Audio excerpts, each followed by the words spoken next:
पा सकता है, क्योंकि उसका मूल्य मूंगों से भी बहुत अधिक है।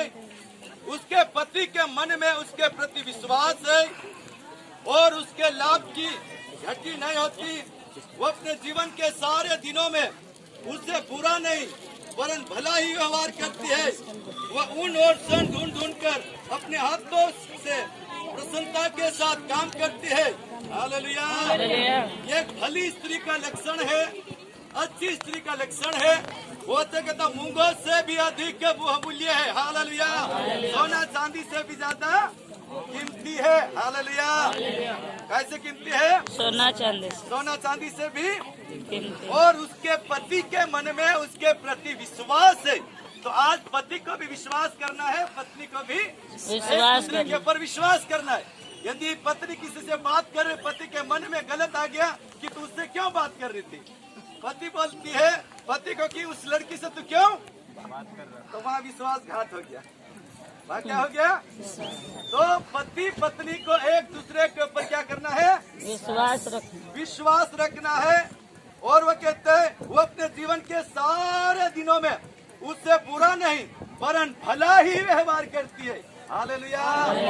कैसा व्यवहार करती है? भला व्यवहार करती है। सचमुच में पति के बारे में भी लिखा है कि पति भी अपनी पत्नी का आदर करे और एक दूसरे का सम्मान करे। हालेलुया।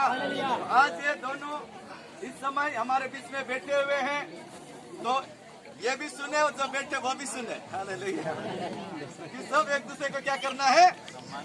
सम्मान करना, आदर करना, इज्जत करना। सबसे बड़ी चीज है कि आदर इज्जत करना जरूरी है। हालेलुया। आईना ओडिशा काय करा, इज्जत तो नहीं करा। हसे पड़के पास्टर को नहीं सिखाड़े कि तुम घाला हिंदो कर। पास्टर पर आवे, ये पास्टर सिखा देते तो सब घूमता ऊपर कर ले, सब घूमता घोरो तो खराब है, अत्यंत रखो। ये भी सीखना जरूरी है। आइया वस्तु नवली लाडी कतरे घूमतो तो देखो। तो हमको एक दूसरे का क्या करना है? आदर करना जरूरी है। ऐसा नहीं कि घूंघट बड़ा डाल लिया तो घूंघट डालने से आदर, घूंघट डालने से आदर नहीं है, घूंघट डालने से आदर नहीं है। लेकिन हम व्यवहार से, बोलने में, चालने में, यानी काम करने में, हर बात में क्या करना है? अच्छा रहना है। हालेलुया। परमेश्वर का वचन में सिखाता है और प्रभु यीशु मसीह ने मत्ती सुसमाचार में लिखा है इस प्रकार कि जिसे परमेश्वर ने जोड़ा है। आज हम यहाँ पर आए हुए सारे भाई और बहनों, यहाँ पर परमेश्वर की उपस्थिति में हम सब यहाँ पर आए हैं। इसलिए परमेश्वर के वचन को हम पढ़ते हैं और हम सुनते हैं कि किस प्रकार से परमेश्वर की आशीष को लेना है। हालेलुया। मत्ती सुसमाचार उसका 19 अध्याय और 5 पद से हम पढ़ेंगे।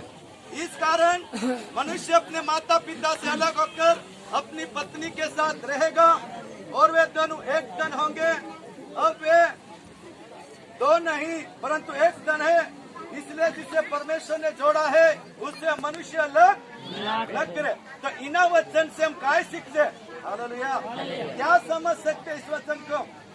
प्रभु यीशु ने बोला है किस कारण क्योंकि एक नर और नारी को परमेश्वर जो बनाता है, उसको जोड़ता है, तो वचन कहता है वो अब पहले कुंवारे थे, बच्चे थे, वो माता पिता में जुड़े हुए थे, उनकी हर बातों का पालन कर रहे थे।